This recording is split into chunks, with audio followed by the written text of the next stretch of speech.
ಅಂತ ಎಲ್ಲ ರೈತರಿಗೆ, ರೈತ ಮಹಿಳೆಯರಿಗೆ ಅವರ ಪಾದ ಮುಟ್ಟಿ ನನ್ನ ನಮಸ್ಕಾರ.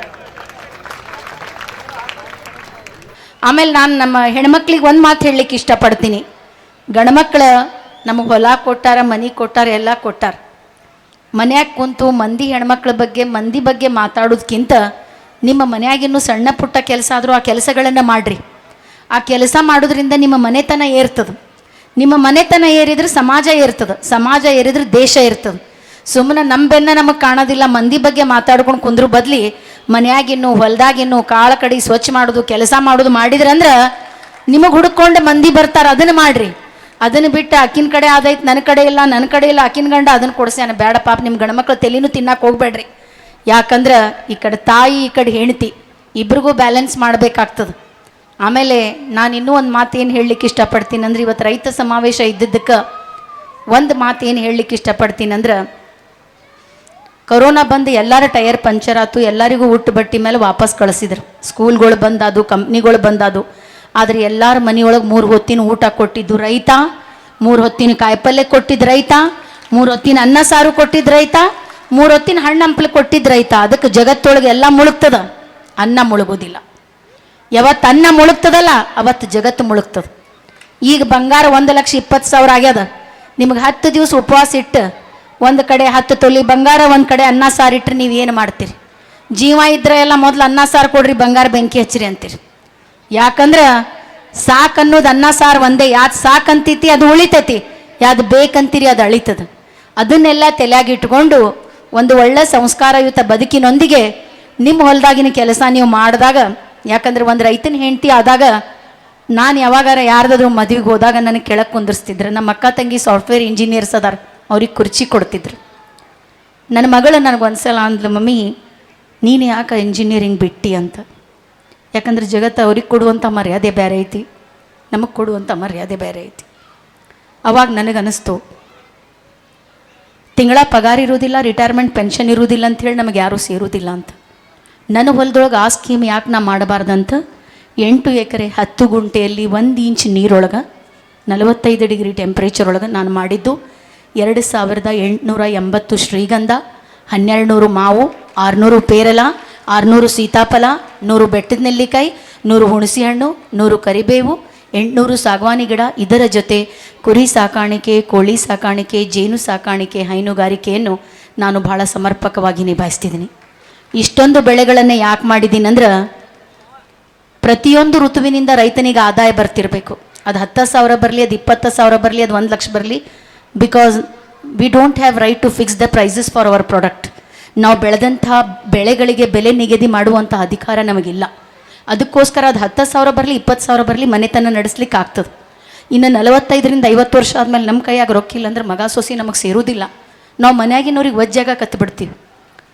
ಅಂಥ ಟೈಮ್ ಒಳಗೆ ದುಡ್ಡು ಇತ್ತಂದ್ರೆ ನಮಗೆಲ್ಲರೂ ಗೌರವ ಕೊಡ್ತಾರೆ. ಅದಕ್ಕೋಸ್ಕರ ನಾನು ಆಯ್ಕೆ ಮಾಡಿಕೊಂಡಿದ್ದು, ಕರ್ನಾಟಕದ ಶ್ರೀಗಂಧಕ್ಕೆ ಅಂತಾರಾಷ್ಟ್ರೀಯ ಮಾರುಕಟ್ಟೆಯಲ್ಲಿ ಭಾಳ ಬೇಡಿಕೆ ಐತಿ. 1 kg ಶ್ರೀಗಂಧದ ಬೆಲೆ ಇವತ್ತು 10,000ರಿಂದ 20,000 ರೂಪಾಯಿ kg ಐತಿ. ಸೊ ಒಂದು ರೈತ ಒಂದು ಗಿಡಕ್ಕೆ ಬರೀ 5 kg ತೆಗ್ದಾನಂತೂ ತಿಳ್ಕೊಳ್ರಿ, ಸ್ಪೆಷಲಿ ಯುವ ಜನರು. ಒಂದು ಗಿಡಕ್ಕೆ ನೀವು 5 kg ತೆಗೆದ್ರೂ 10,000 ರೂಪಾಯಿ kg ಆದರೂ ಒಂದು ಗಿಡಕ್ಕೆ 50,000 ರೂಪಾಯಿ ಆತ. 1 ಎಕರೆಗೆ 10x10 row to row 10 plant to plant 10 10 ಮಾಡಿದ್ವಿ ಅಂದ್ರೆ 1 ಎಕರೆಗೆ 450 ಗಿಡ ಕುಂದಿರ್ತಾವೆ. 450 ಗಿಡ, ಒಂದು ಗಿಡಕ್ಕೆ 50,000 ಅಂದ್ರೆ 450 ಗಿಡಕ್ಕೆ 2.5 ಕೋಟಿ ಆತು. 50 ಲಕ್ಷ ನಿಮ್ಮ ಖರ್ಚು ತೆಗಿರಿ. 2 ಕೋಟಿನೂ ಒಯ್ದು ನೀವು ನ್ಯಾಷನಲೈಸ್ ಬ್ಯಾಂಕ್ ಒಳಗೆ ಇಟ್ಟರೆ ತಿಂಗಳ 2 ಲಕ್ಷ ರೂಪಾಯಿ ಬಡ್ಡಿ ಬಂತ, ಸಾಫ್ಟ್ವೇರ್ ಟೆಕ್ಕಿ ಪಗಾರ ಬಂತ. ಅವಾಗ ರೈತನಿಗೆ ಹೆಣ್ಣು ಕೊಡಿಲಿಕ್ಕೆ ಕ್ಯೂ ನಿಂದಿರ್ತಾರೆ. ಈಗ ಯಾರು ರೈತರಿಗೆ ಹೆಣ್ಣು ಕೊಡಕ್ಕೆ ಒಲ್ಲೆನಾಕತ್ತಾರೆ, ಯಾಕಂದ್ರೆ ತಿಂಗಳ ಪಗಾರ ಇರೋದಿಲ್ಲ, ರಿಟೈರ್ಮೆಂಟ್ ಪೆನ್ಷನ್ ಇರೋದಿಲ್ಲ. ಸೊ ಅದಕ್ಕೆ ಹೇಳೋದು, single square feet of your land should not be wasted, it has to be utilised in a right way. ನಿಮ್ಮ ಹೊಲದೊಳಗೆ 1 ಸ್ಕ್ವೇರ್ ಫೀಟ್ ಜಾಗ ಬಿಡ್ಲಾರ್ದಂಗೆ ಅದನ್ನು ಕರೆಕ್ಟ್ ಲೆಕ್ಕಕ್ಕೆ ತಗೊಳ್ರಿ. ಯಾಕಂದ್ರೆ ನಿಮ್ಮ ಹೊಲಕ್ಕೂ ಬಾಡಿಗೆ ಐತಿ. MSP ಒಳಗೆ ಬರೇ ಲೇಬರ್ ಚಾರ್ಜಸ್, ಎಣ್ಣೆ ಔಷಧ ಗೊಬ್ಬರ ಅಷ್ಟೇ ಕನ್ಸಿಡರ್ ಮಾಡ್ತಾರೆ. ಆದ್ರೆ ನಮ್ಮ ಹೊಲಕ್ಕೂ ಬಾಡಿಗೆ ಐತಿ. ಯಾಕಂದ್ರೆ ಸಿಟಿ ಒಳಗೆ 600 ಸ್ಕ್ವೇರ್ ಫೀಟ್ 1,000 ಸ್ಕ್ವೇರ್ ಫೀಟಿಗೆ 10,000 ರೂಪಾಯಿ ಬಾಡಿಗೆ ಸಿಗ್ತದೆ.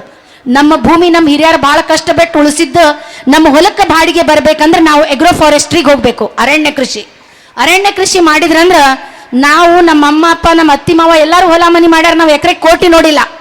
ಆದ್ರೆ ನೀವೇನಾದರೂ ಈ ಥರ ಮಾಡಿದ್ರಂದ್ರೆ, agriculture, horticulture, agro forestry and animal husbandry ಮಾಡಿದ್ರೆ, ಸಮಗ್ರ ಬೇಸಾಯ ಪದ್ಧತಿಯಲ್ಲಿ ನೀವು ಕೃಷಿ ಮಾಡಿದ್ರಂದ್ರೆ ಒಂದು ಇಂಜಿನಿಯರ್ ಕೋಟಿಯಲ್ಲಿ ಮಾತಾಡ್ಬೋದು, ಒಂದು ಡಾಕ್ಟರ್ ಕೋಟಿಯಲ್ಲಿ ಮಾತಾಡ್ಬೋದು. ಆದ್ರೆ ಹೆಬ್ಬಟ್ಟು ಹೊತ್ತು ರೈತನು ಕೋಟಿಯಲ್ಲಿ ಮಾತಾಡಬೇಕು. ಆ ದಿನ ಬರಬೇಕು. ಯಾಕಂದ್ರೆ ಎಷ್ಟು ಸಲ ಒಂದು ರೈತನ ಹೆಂಡತಿ ಅಳತಾಳ, ನನ್ನ ಗಂಡನು ಆಫೀಸರ್ ಆಗಿದ್ರೆ ನಾನು ಒಂದು 10 ತೊಲಿ ಬಂಗಾರ ಹಾಕೊಂತಿದ್ದೇನೋ ಅಂತ. ಎಷ್ಟು ಸಲ ರೈತನ ಮಕ್ಕಳು ಅಳತಾರ, ನಮ್ಮಪ್ಪನೂ ಆಫೀಸರ್ ಆಗಿದ್ರೆ ನಮಗೂ ಇಂಜಿನಿಯರಿಂಗ್ ಮೆಡಿಕಲ್ ಮಾಡಿಸ್ತಿದ್ರೇನೋ. ನಮಗೆ ಅವ್ರು ಫೀಸ್ ಕಟ್ಟಕ್ಕೆ ರೊಕ್ಕ ಇರ್ಲಾರ್ದ ನಾವು ಸಣ್ಣ ವಯಸ್ಸೊಳಗೆ ಅವ್ರಿಗೆ ಮದುವೆ ಮಾಡಿ ವಾಪಸ್ ಕಳ್ಸಾಕತ್ತೀವಿ. ಆ ರೈತನ ಮನೆಯೊಳಗೂ ಆ ಹೋಳಿಗೆ ತುಪ್ಪ ಬರಬೇಕು. ಅದ 1 ಎಕರೆ ಒಳಗ 100 ಎಕರೆ ಇರ್ಬೇಕಂತಿಲ್ಲ. ನಾವೆಲ್ಲ ಸಣ್ಣ ಹಿಡುವಳಿದಾರದಿರಿ. ನಿಮ್ಮ 1 ಎಕರೆ ಹೊಲ, ನನ್ನ ಈ ಮಾತು ಸ್ಪೆಷಲಿ ಯುವ ಜನರಿಗೆ, ನೀವು ಬರೀ 10,000 20,000 ರೂಪಾಯಿಗೆ ಬೆಂಗಳೂರು ಮೈಸೂರಿಗೆ ಹೋಗಿ ವಾಪಸ್ ಊರಿಗೆ ಬಂದಾಗ ನಿಮ್ಮ ಕೈಯಾಗ ಒಂದು 50 ಲಕ್ಷ ರೂಪಾಯಿ ಇರೋದಿಲ್ಲ. ನಿಮ್ಮ ಹಿರಿಯರ ಹೊಲದೊಳಗೆ ನೀವೇನಾರ ದುಡ್ಡು ತಿಂದ್ರಂದ್ರೆ, ನೀವು ಬರೀ ಒಂದು 10 ರಿಂದ 15 ವರ್ಷ ಕೆಲಸ ಮಾಡಿದ್ರಂದ್ರೆ ನೀವು ಕೋಟಿ ನೋಡ್ತೀರಿ. ಅವಾಗ ಒಂದು ರೈತನ ತಾಯಿ ಹೇಳ್ತಾಳ, ನನ್ನ ಮಗ ಕಾರೊಳಗೆ ಬಂದಾನ. ಅವಾಗ ಒಂದು ರೈತನ ಹೆಂಡತಿ ಹೇಳ್ತಾಳೆ, ನನ್ನ ಗಂಡ ನನಗೆ 10 ತೊಲಿ ಬಂಗಾರ ಹಾಕ್ಯಾನ. ಅವತ್ತು ರೈತ ಅನ್ನಿಸ್ಕೊಳ್ಳೋನಿಗೆ ಭಾಳ ಗೌರವ ಮರ್ಯಾದೆ ಸಿಗ್ತದ. ಯಾರು IT ಫೀಲ್ಡ್ ಒಳಗೆ ಇರ್ಲಿಕ್ಕೆ ಇಷ್ಟಪಡೋದಿಲ್ಲ. ಯಾಕಂದ್ರೆ IT ಫೀಲ್ಡ್ ಒಳಗೆ ಏನು ಮಂದಿ ಹೋಗ್ಲಿಕ್ಕತ್ತಾರಲ್ಲ, ಈವನ್ ನಾನು IT ಪ್ರೊಫೆಷನಲ್ ಮಾಡಿ ಬಂದಕ್ಕಿ, ಅದ್ರೊಳಗೆ ಕೆಲಸ ಮಾಡಿದವರು ಒಂದು ಮಾತು ಹೇಳ್ತಾರೆ, ಭಾಳಷ್ಟು ಕೆಲಸ ಮಾಡಿವಿ, ರೊಕ್ಕ ಮಾಡಿವಿ, ನಾವು ಚಲೋ ಬಟ್ಟೆ ಹಾಕ್ಕೊಂಡಿವಿ, but we are mentally depressed. ಕೆಲಸ ಮಾಡಿ ಮಾಡಿ ಕಾರ್ಪೊರೇಟ್ ಒಳಗೆ ಉಸಿರಾಡ್ಲಿಕ್ಕೆ ಆಗವಲ್ದು. ನಾವು US ನಮ್ಮ ಕರ್ಮಭೂಮಿ ಆದ್ರೆ ನಮ್ಮ ಜನ್ಮಭೂಮಿಗೆ ವಾಪಸ್ ಬರ್ತೀವಿ ಅಂತೇಳಿ ಅಮೇರಿಕಾದೊಳಗೆ ಕೆಲಸ ಮಾಡಿದ್ದು ಇಂಜಿನಿಯರ್ಸ್, ನಾನು ಅವ್ರದ್ದು ಕನ್ಸಲ್ಟೆನ್ಸಿ ತೊಗೊಂಡಿನಿ. ವಾಪಸ್ ಊರಿಗೆ ಬಂದು ಇಲ್ಲೇ 20 ರಿಂದ 30 ಲಕ್ಷ ರೂಪಾಯಿ ಎಕರೆ ಹೊಲ ತೊಗೊಂಡು ನಮಗೊಂದು 100 ಗಿಡ ಹಚ್ಚಿ ಒಂದು ಸಣ್ಣ ಗುಡಿಸಲ್ದೊಳಗೆ ಇರಬೇಕಂತ ಆಸೆ ಆಗ್ಲಿಕ್ಕತ್ತದ. ಅದು ಬದುಕನ್ನು ನಾವು ಬದುಕಬೇಕಂತೇಳಿ ಇಷ್ಟಪಡಕತ್ತಾರ. ಯಾಕಂದ್ರೆ ಒಂದು ಮಲ್ಟಿ ಫ್ಲೋರ್ಡ್ ಬಿಲ್ಡಿಂಗ್ ಹಳೇದು ಕಾಣಬಹುದು, ಆದ್ರೆ ಭೂಮಿ ದಿನಾಲೂ ಹೊಸದು ಕಾಣ್ತದೆ.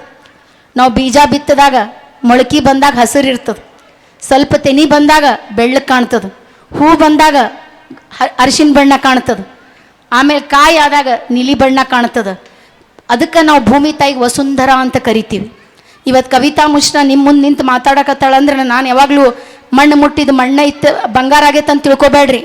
ನಾನು 1000 ಸಲ ಬಿದ್ದೀನಿ, 1 ಸಲ ಎದ್ದೀನಿ. 1000 ಸಲ ಮಣ್ಣೇ ಆಗಿತ್ತು, 1 ಸಲ ಬಂಗಾರ ಆಗಿತ್ತು. ನಾನು ಬಿದ್ದಾಗ ನಾ ಯಾರಿಗಾದ್ರೂ ಫೋನ್ ಮಾಡ್ತೀನಂತ ಎಲ್ಲರದು ಮೊಬೈಲ್ ಸ್ವಿಚ್ ಆಫ್ ಆಗಿತ್ತು, ಏನಾರ ಬೇಡ್ತಾಳಂತ. ಆದ್ರೆ ಭೂಮಿ ತಾಯಿ ನನ್ನ ಕೈ ಬಿಟ್ಟಿಲ್ಲ. ನಾನು 100 ಜನ್ಮ ಎತ್ತಿ ಬಂದರೂ ಈ ಕರ್ನಾಟಕದ ಮಣ್ಣಿನ ಋಣ ತೀರಿಸ್ಲಿಕ್ಕೆ ಆಗೋದಿಲ್ಲ. ಯಾಕಂದ್ರೆ ನಿಮ್ಮ ಮುಂದೆ ನಾ ಇವತ್ತು ಬಂದು ನಿಂದಿರ್ಲಿಕ್ಕೆ ಕಾರಣ ಆ ಮಣ್ಣು ನನಗೆ ಹೊಟ್ಯಾಗ ಹಾಕ್ಕೊಂಡು ನಾನು ಏನೇನು ಕಷ್ಟಪಟ್ಟೆ ಎಲ್ಲ ತನ್ನ ಹೊಟ್ಯಾಗ ಹಾಕ್ಕೊಂಡ್ಲ ಬೇರೆದ್ರು ಮುಂದೆ ಹೇಳಲಿಲ್ಲ. ನಾನು ಬಿದ್ದಾಗ ಯಾರ್ದಾದ್ರೂ ಮುಂದೆ ಹೇಳಕ್ಕೆ ಅಂಜ್ತಿದ್ದೆ, ಯಾಕಂದ್ರೆ ನಗ್ತಾರ. ಆದ್ರೆ ಭೂಮಿ ತಾಯಿ ಮುಂದೆ ಅಳಕತ್ತಿದ್ದೆಲ್ಲ. ಭೂಮಿ ತಾಯಿ ಯಾವಾಗ ಸಂತೋಷ ಪಡ್ತಾಳಂದ್ರೆ, ನಾವು 10 ಕೊಡ ನೀರು ಹಾಕಿದಾಗ ಸಂತೋಷ ಪಡೋದಿಲ್ಲ. ನಮ್ಮ ಬೆವರ ಹನಿ ಅವತ್ತು ಭೂಮಿ ತಾಯಿ ಒಡಲಿಗೆ ಮುಟ್ತದಲ್ಲ, ಅವತ್ತು ಭೂಮಿ ತಾಯಿ ಸಂತೋಷ ಪಡ್ತಾಳೆ. ಸೊ ನಾನೇನೇ ಅದೀನಂದ್ರು ಇವತ್ತು ನಾ ಈ ಹೊಲ ಮನೆ ಮಾಡ್ಬೇಕಾದ್ರೆ ಭಾಳ ಸಲ ಬಿದ್ದೀನಿ. ಇವತ್ತು ಭೂಮಿ ತಾಯಿ ಎಬ್ಬಿಸಿ ನಿಂದಿರ್ಸ್ಯಾಳ. ಇಲ್ಲಿರುವಂಥ ಯುವ ಜನರಿಗೆ, ಸಣ್ಣ ಸಣ್ಣ ಹೆಣ್ಮಕ್ಳಿಗೆ, ಒಂದು ಮನೆಗೆ ಸೊಸೆಯಾಗಿ ಹೋಗೋರಿಗೆ ನಾನು ಹೇಳೋದಷ್ಟೇ, ಯಾರು ನಿಮ್ಮ ಕೈ ಬಿಟ್ಟರು ಅಂಜಬೇಡ್ರಿ, ಭೂಮಿ ತಾಯಿ ನಿಮ್ಮ ಕೈ ಬಿಡೋದಿಲ್ಲ. ನಿಮ್ಮ ಹಿರಿಯರು ಏನಾರ 1 ಎಕರೆ ಹೊಲನೂ ನಿಮಗೆ ಇಟ್ಟಾರಂದ್ರೆ, your land is your multinational company, you are reason for your input, you are reason for your output. ನಿಮ್ಮ ಹೊಲನೂ ಒಂದು ಮಲ್ಟಿನ್ಯಾಷನಲ್ ಕಂಪ್ನಿ ಐತಿ, ಕೆಲಸ ಮಾಡಿರಿ. ನೀವು 10ನೇ ಕ್ಲಾಸ್ ಪಾಸ್ ಆದರೂ ಪರವಾಗಿಲ್ಲ, ಅದರೊಳಗೆ ಕೋಟಿ ತೆಗಿಬೋದು. ನೀವು ಈ ಥರ ಮಾಡಿ ನೀವು ಮನೆತನ ನಡೆಸಿದಾಗ ಆಟೋಮೆಟಿಕ್ಲಿ ಒಂದು ರೈತನ ಹೆಂಡತಿ ಬರ್ತಾಳಂದ್ರೆ ಅಕ್ಕಿಗೂ ಒಂದು ಕುರ್ಚಿ ಕೊಡ್ತಾರೆ, ನೆಲ ತೋರಿಸೋದಿಲ್ಲ. ಆ ದಿನ ಬರಬೇಕು. ಅದಕ್ಕೋಸ್ಕರ ನೀವೆಲ್ಲರೂ ಕೆಲಸ ಮಾಡಬೇಕು. ಆ ಪ್ರಯತ್ನನೇ ನನ್ನ ಹೊಲದಲ್ಲಿ ನಾನು ಮಾಡಿದ್ದು. ಇವತ್ತು ಒಂದು ಚೀಫ್ ಗೆಸ್ಟ್ ಅಂತೇಳಿ ಬೇರೆದವ್ರಿಗೆ ಕರೀತಾರೆ, ಆದ್ರೆ ಇವತ್ತು ಅಮ್ಮ ಒಂದು ರೈತ ಮಹಿಳೆಗೆ ಕರೆದಿದ್ದಾರೆ, ಒಂದು ರೈತನ ಹೆಂಡತಿಗೆ ಕರೆದಾರ. ಇದು ಒಂದು ಕವಿತಾ ಮಿಶ್ರಾಗ ಒಂದು ರೈತನ ಹೆಂಡತಿಗೆ ಕರೆದಿದ್ದಲ್ಲ, ಕರ್ನಾಟಕದ ಎಲ್ಲ ರೈತ ಹೆಣ್ಮಕ್ಳಿಗೆ ನೀವು ಕೊಟ್ಟಂಥ ಸನ್ಮಾನ ಅಂತ ಭಾಳ ಹೆಮ್ಮೆಯಿಂದ ಹೇಳಲಿಕ್ಕೆ ಇಷ್ಟಪಡ್ತೀನಿ. ಒಂದು ಬಸವಣ್ಣನ ವಚನದೊಂದಿಗೆ ನನ್ನ ಮಾತನ್ನು ಮುಗಿಸ್ತೀನಿ. ಇವನಾರವ ಇವನಾರವ ಇವನಾರವ ಎಂದೆನಿಸದಿರಯ್ಯ, ಇವ ನಮ್ಮವ ನಮ್ಮ ಮನೆಯ ಮಗನೆಂದೆನಿಸಯ್ಯ, ಕೂಡಲ ಸಂಗಮ ದೇವ. ನಾನು ರಾಯಚೂರು ಜಿಲ್ಲೆಗೆ ಆದರೂ ನಿಮ್ಮೂರಾಗ ನನಗೆ ಕರೆದು ಸೀರೆ ಉಡಿಸಿ ಸನ್ಮಾನ ಮಾಡಿ ನಿಮ್ಮ ಮನೆಯ ಮಗಳ ಸ್ಥಾನವನ್ನು ಕಟ್ಟಿದ್ದಕ್ಕೆ ನಿಮಗೆಲ್ಲರಿಗೂ ಮನದಾಳದ ನಮಸ್ಕಾರಗಳೊಂದಿಗೆ ನಿಮ್ಮ ಪಾದ ಮುಟ್ಟಿ ನಿಮಗೆ ನಮಸ್ಕಾರ ಮಾಡ್ತೀನಿ. ಆಮೇಲೆ ನಾವು ಮುಂಜಾನೆ ಎದ್ದು ಒಂದು ಮಾತು ಹೇಳ್ತೀವಿ, ಕರಾಗ್ರವಸ್ಥೆ ಲಕ್ಷ್ಮಿ, ಕರ ಮಧ್ಯೆ ಸರಸ್ವತಿ, ಕರ ಮೂಲೆ ಸ್ಥಿರೇ ಗೌರಿ, ಪ್ರಭಾತೆ ಕರದರ್ಶನಂ. ಶಕ್ತಿ, ಲಕ್ಷ್ಮಿ, ಜ್ಞಾನ ಇವು ಮೂರು ಅವತಾರ ಇರುವುದು ಗೌರಿ, ಸರಸ್ವತಿ, ಆಮೇಲೆ ಲಕ್ಷ್ಮಿ. ಜಗತ್ತು ನಡೆಯಕತ್ತಿದ್ದ ಲಕ್ಷ್ಮಿ, ಗೌರಿ, ಸರಸ್ವತಿಯಿಂದ. ಅದಕ್ಕೆ ನೀವೆಲ್ಲ ಸಾಧಾ ಅಂತ ತಿಳ್ಕೊಬೇಡ್ರಿ. ಆದಿಶಕ್ತಿ ಅವತಾರ ನೀವು, ಲಕ್ಷ್ಮಿಯ ಸ್ವರೂಪ ನೀವು, ಜ್ಞಾನದ ಸ್ವರೂಪ ನೀವು. ಅದಕ್ಕೋಸ್ಕರ ನಿಮಗೋಸ್ಕರ ನೀವು ಮೊದಲು ಒಂದು ಚಪ್ಪಾಳೆ ತಟ್ಕೊಳ್ರಿ. ಆಮೇಲೆ ಐಶ್ವರ್ಯ ರಾಯ್ ಭಾಳ ಸ್ಮಾರ್ಟ್ ಇರ್ಬೋದು, ಆದ್ರೆ ಇವತ್ತು ನೀವು ವಿಭೂತಿ ಹಚ್ಕೊಂಡು ಇಲ್ಕಲ್ ಸೀರೆ ಹಾಕ್ಕೊಂಡು ಸಾಕ್ಷಾತ್ ನಮ್ಮ ಕರ್ನಾಟಕದ ಭುವನೇಶ್ವರಿ ತಾಯಿಗತೆ ಕಾಣ್ಲಿಕ್ಕತ್ತೀರಿ. ನಿಮಗೋಸ್ಕರ ನೀವು ಚಪ್ಪಾಳೆ ತಟ್ಕೊಳ್ರಿ. ಆಮೇಲೆ ರೈತನ ಹೆಂಡತಿ ಆಗ್ಬೇಕಂದ್ರೆ ಕಾಲರ್ ಏರಿಸ್ಕೊಂಡು ಇನ್ನೂ ಒಂದು ಚಪ್ಪಾಳೆ ತಟ್ರಿ. ಯಾಕಂದ್ರೆ ರೈತನ ಹೆಂಡತಿ ಆಗೋ ಸಣ್ಣ ಮಾತಲ್ಲ, ಭಾಳ ದೊಡ್ಡ ಮಾತದು. ಅದಕ್ಕೆ ಆ ಕರ್ನಾಟಕದ ಮಣ್ಣಿಗೆ ನಾನು ಇನ್ನೊಂದ್ಸಲ ನಮಸ್ಕಾರಗಳನ್ನು ಹೇಳ್ತಾ, ಒಕ್ಕಲಿಲ್ಲದ ಊರು, ಮಕ್ಕಳಿಲ್ಲದ ಮನೆ, ಲೆಕ್ಕವಿಲ್ಲದ ಬೇಹಾರ, ಈ ಮೂರು ದುಃಖ ಕಾಣೆಂದ ಸರ್ವಜ್ಞ. ಎಲ್ಲಿ ಒಕ್ಕಲಿಗನಿಲ್ಲ, ಎಲ್ಲಿ ರೈತ ಇಲ್ಲ, ಅಲ್ಲಿ ಏನಿರುವುದಿಲ್ಲ. ರೈತ ಇದ್ದಲ್ಲೇ ದೇವರೆಲ್ಲ ಕೊಟ್ಟಿರ್ತಾನೆ. ಅದಕ್ಕೆ ಹೇಳ್ತಾರೆ, ನೇಗಿಲ ಕುಲದೊಳಗಡಗಿದೆ ಕರ್ಮ, ನೇಗಿಲ ಮೇಲೆ ನಿಂತಿದೆ ಧರ್ಮ. ಒಂದು ಇಂಜಿನಿಯರ್ ಸ್ಟ್ರೈಕ್ ಮಾಡಿದ್ರು ಜಗತ್ತು ನಡೀತದ, ಒಂದು ಡಾಕ್ಟರ್ ಸ್ಟ್ರೈಕ್ ಮಾಡಿದ್ರು ಜಗತ್ತು ನಡೀತದ. ಆದ್ರೆ ಅನ್ನದಾತ ಹಿಂಗಾರಿ ಮುಂಗಾರಿ ಒಂದ ಬೆಳಿಲಿಲ್ಲ ಅಂದ್ರೆ ಜಗತ್ತು ಅಳ್ಳಾಡಿ ಹೋಗ್ತದ. ಅದಕ್ಕೋಸ್ಕರ ಆ ಎಲ್ಲ ರೈತರಿಗೆ, ರೈತ ಮಹಿಳೆಯರಿಗೆ, ರೈತರ ಮಕ್ಕಳಿಗೆ ಅವರ ಪಾದ ಮುಟ್ಟಿ ನನ್ನ ನಮಸ್ಕಾರಗಳೊಂದಿಗೆ ನನ್ನ ಮಾತನ್ನು ಮುಗಿಸ್ತೀನಿ.